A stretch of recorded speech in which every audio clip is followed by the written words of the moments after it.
안녕하세요. 오늘의 교회를 섬기는 박종길 목사입니다. 하나님께서 우리의 예배를 기뻐 받으십니다. 우리의 예배가 제사라고 말할 수 있는데요. 제사에는 제물이 있었습니다. 그 제물은 결국 제사를 드리는, 예배를 드리는 사람을 대신해서 죽음을 맞이하게 되었습니다. 하나님 앞에 나갈 때 죄를 지은 우리들은 제물이 필요합니다. 그런데 예수님께서 십자가에 우리의 죄를 대속해 주심으로 우리를 대신한 제물이 되어 주셔서 우리는 담대하게 하나님께 나갈 수 있는 거죠. 우리를 위해서 제물이 되어 주시고 십자가에서 우리의 죄를 대속하신 그 예수님으로 하나님께 담대히 나가는 저와 여러분이 되기를 소망합니다. 오늘은 민수기 15장 22절에서 31절 말씀을 묵상하시겠습니다. 민수기 15장 22절에서 31절 말씀입니다. 너희가 그릇 범죄하여 여호와가 모세에게 말씀하신 이 모든 명령을 지키지 못하되 곧 여호와께서 모세를 통하여 너희에게 명령한 모든 것을 여호와께서 명령한 날 이후부터 너희 대대에 지키지 못하여 회중이 부지 중에 범죄하였거든 온 회중은 수송아지 한 마리를 여호와께 향기로운 화제로 드리고 규례대로 소제와 전제를 드리고 순념소 한 마리를 속죄제로 드릴 것이라. 제사장이 이스라엘 자손의 온 회중을 위하여 속죄하면 그들이 사함을 받으리니 이는 그가 부지 중에 범죄함이며 또 부지 중에 범죄함으로 말미암아 헌물 곧 화제와 속죄제를 여호와께 드렸음이라. 이스라엘 자손의 온 회중과 그들 중에 거류하는 타국인도 사함을 받을 것은 온 백성이 부지 중에 범죄하였음이니라. 만일 한 사람이 부지 중에 범죄하면 1년 된 암염소로 속죄제를 드릴 것이요 제사장은 그 부지 중에 범죄한 사람이 부지 중에 여호와 앞에 범한 죄를 위하여 속죄하여 그 죄를 속할지니 그리하면 사함을 얻으리라. 이스라엘 자손 중 본토 소생이든지 그들 중에 거류하는 타국인이든지 누구든 부지 중에 범죄한 자에 대한 법이 동일하거니와 본토인이든지 타국인이든지 고의로 무엇을 범하면 누구나 여호와를 비방하는 자니 그의 백성 중에서 끊어질 것이라. 그런 사람은 여호와의 말씀을 멸시하고 그의 명령을 파괴하였은즉 그의 죄악이 자기에게로 돌아가서 온전히 끊어지리라.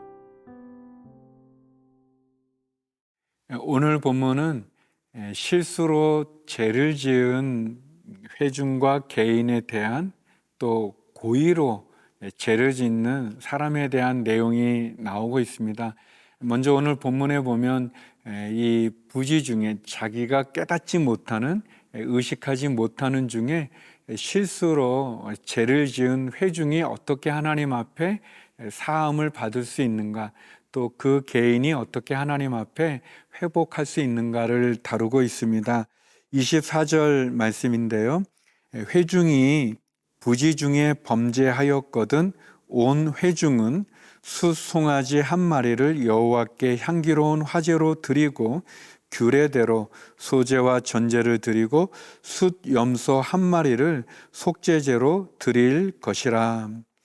회중이 실수로 깨닫지도 못하는 채 이게 죄인 줄도 모르는데 죄를 지었을 경우에, 또 개인도 마찬가지로 알지 못하는 중에 또 실수로 죄를 짓게 되었을 때 하나님께서 거기에 합당한 제물들을 말해 주시고 그 제사의 종류가 나오고 또 그것이 회중인지 아니면 개인인지에 따라서 그 제물의 내용들을 이렇게 정해 놓은 것을 보게 됩니다. 몇 가지 교훈을 좀 저희가 나눌 수 있겠는데요. 첫 번째는 실수여도 죄를 지으면 죄값을 치러야 된다는 것입니다.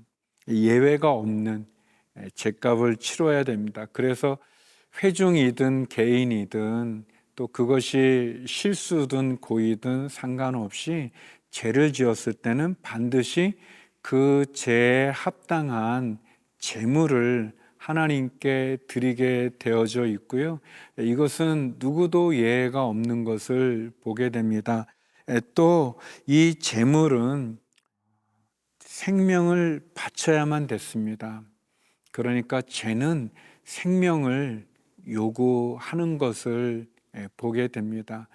특별히 예수님께서 십자가에 죽으셔야만 됐던 것이 바로 이런 이유이죠.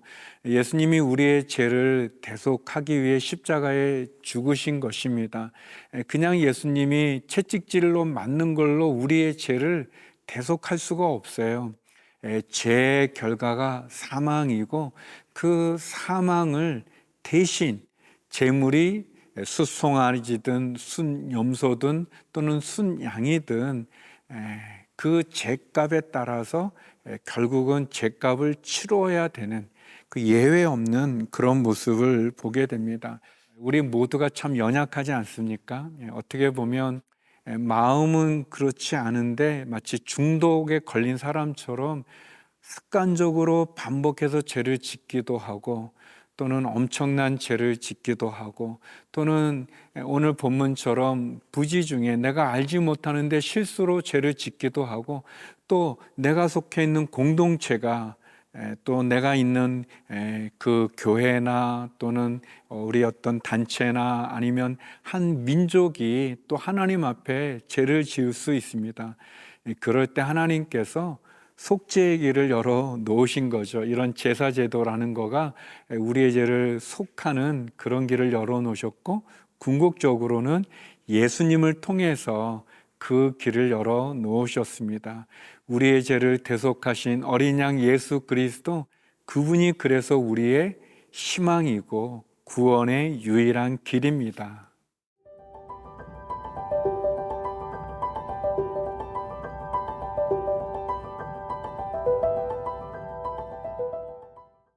하나님께서 이 제사 제도를 통해서 또 다시 한번 우리가 죄를 지었을 때 어떻게 회복해야 되는지, 어떻게 우리가 구원의 자리에 이를 수 있는지를 보여주셨습니다.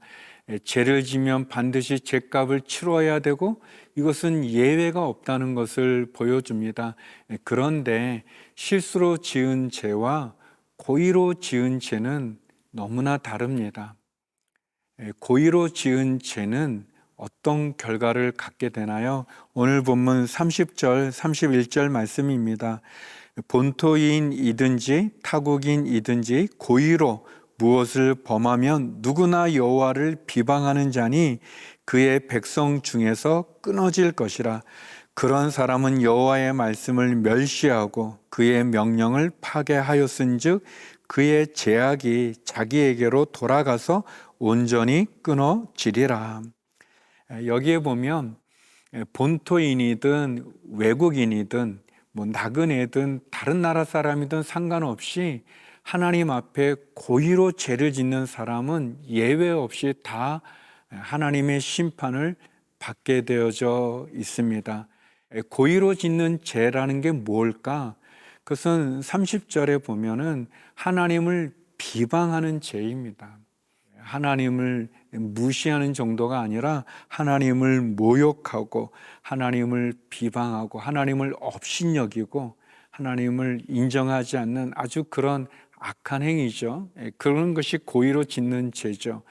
또 두 번째는 31절에 보면 하나님의 말씀을 멸시하는 사람입니다. 하나님의 말씀을 아주 우습게 여기고 또 하나님의 말씀대로 순종하지 않는 것을 밥 먹듯이 하면서도 두려워하지 않는 하나님의 말씀을 멸시하는 그런 것. 또 31절에 보면 결국은 하나님의 명령을 파괴하는 겁니다. 하나님이 하시는 말씀, 그것을 무시할 뿐만 아니라 멸시할 뿐만 아니라 파괴하는 그런 행동은 구원을 받을 길이 없습니다. 회복되어질 기회가 없는 거죠. 예수님께서도 너희가 성령을 모욕하는 죄는 용서받을 수 없다 그렇게 말씀하셨습니다. 마태복음 12장 31절에 보면 모든 죄와 신성 모독은 용서받을 수 있지만 그러나 성령을 모욕하는 그 죄는 용서받지 못한다라는 겁니다. 성령을 모욕하는 성령 회방죄라고도 말하는데 그것은 결국 하나님을 믿지 않는 거죠. 예수님을 거부하는 거죠. 교만함으로. 거기에는 길이 없는 거죠. 용서받을 수가 없는 거죠. 하나님을 인정하지 않는데, 예수님을 인정하지 않는데, 성령님을 인정하지 않는데 어떻게 구원을 받을 수 있겠습니까? 고의로 짓는 죄, 하나님을 비방하고 하나님 말씀을 멸시하고 하나님의 명령을 파괴할 그런 죄는 용서받을 수가 없습니다. 우리가 하나님 앞에 엎드려야 됩니다.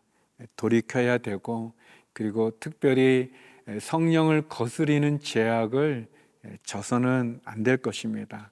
하나님 앞에 주님이 열어놓은 그 회개와 용서와 그 속죄의 그 길 가운데 승리하는 우리 모두가 되기를 소망합니다.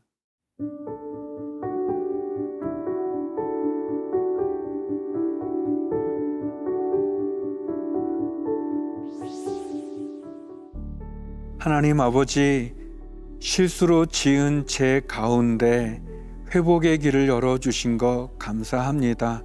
주님이 우리의 어린 양이 되어 주셔서 우리의 죄를 속죄하는 희생양이 되신 것 감사합니다.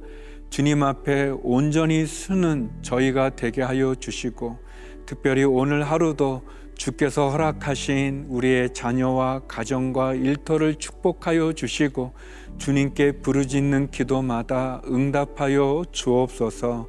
병중의 한우들과 해외 한인들과 선교사님들을 지켜주시고 주일을 잘 준비하는 오늘 하루가 되게 하여 주옵소서.